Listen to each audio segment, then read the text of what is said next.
Today we're joined by Dalton Henry from Kansas Wheat, and we're going to talk about winter wheat here in the state of Kansas, and not only the state of Kansas, but around the U.S. So Dalton, thanks for joining us this morning. Thanks for having me on, Brian. Planted into some moisture this year. Haven't gotten any late fall moisture. We've certainly gotten cold weather, but no moisture. It makes things a little tough.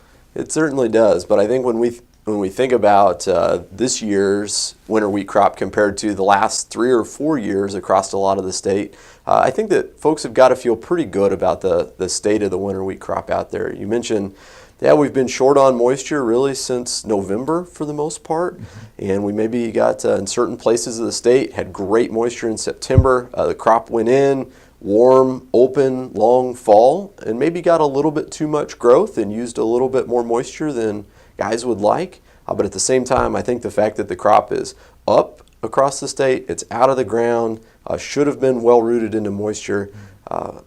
It's got to have folks feeling pretty good at this point. Well, USDA numbers came out this week. We're a little short. I'd call us flat. Is basically what I would call us. So, I mean, the past couple of years have been so tough. I mean, we're flat. You got to feel good about that number. Yeah, I think that when you look at what a disastrous weather pattern the 2014 winter wheat crop faced, and just really being one of the smallest wheat crops that Kansas farmers had harvested in really decades.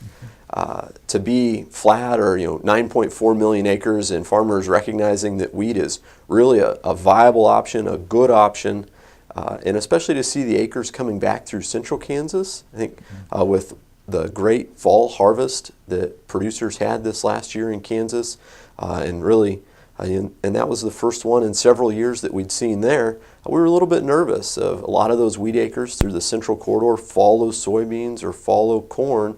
Were we going to have time in the fall to get that 2015 wheat crop in the ground and get it off to a good start? And I think by and large, the USDA's numbers show that that's happened. Kind of going back to that past couple years, really, really tough. Some of the research that's being done through the Wheat Innovation Center here at the Kansas Wheat Office is really important to farmers throughout the state of Kansas, coming up with new varieties that make it easier for them to grow wheat in tough years. Absolutely, and of course, Kansas farmers support the work that goes on here at the Kansas Wheat Innovation Center through the 2 cents per bushel checkoff. And I think from a research perspective, hopefully farmers can feel good about that investment and know that it really is going to good work in new variety development, insect and disease resistance. And I think one of the major highlights we have at the center is our doubled haploid processes, one of the largest doubled haploid labs in the world. And that really equates to getting new varieties in farmers' hands faster. Perfect. We're going to take a quick break, and when we come back, we're going to finish up with Dalton Henry at Kansas Wheat. You're watching kansasAGreport. We'll see you in just a minute. This segment brought to you by Kansas Regenerative Medicine Center. Your stem cells, your health, your life. Farmers Insurance, your best protection against the unexpected. Call Agent Dan Key at 785-408-5459. Grass and Grain, online or in the mail, keeping Kansas farmers informed for over 60 years. grassandgrain.com. Blue River Traders, the finest selection of Western-style furniture for your home. BlueRiverTraders.com.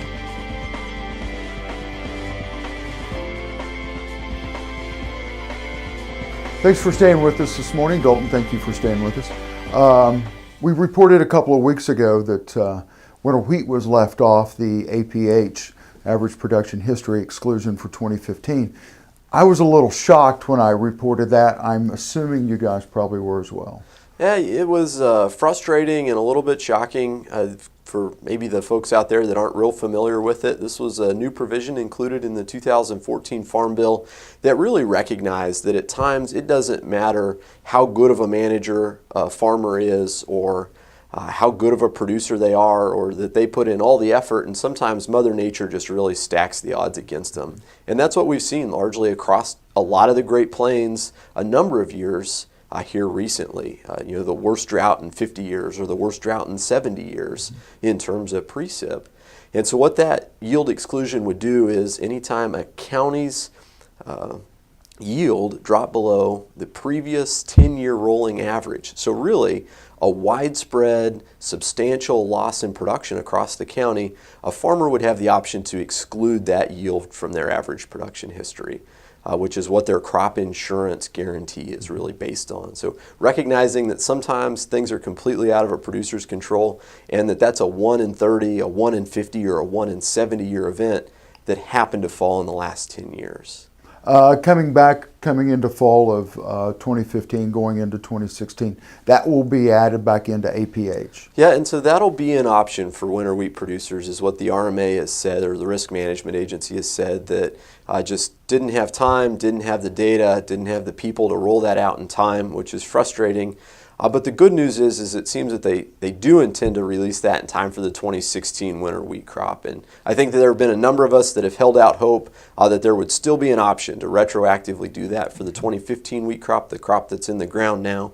The good news is for Kansas producers of corn or milo or soybeans, that's going to be an option this spring. And I think that the drought certainly wasn't limited to wheat producers over the last 3 or 4 years. And so that's going to be something that can really substantially improve their coverage in other commodities. Well, you look at what we had as far as fall crops. I mean, we had a fantastic year for fall crop guys.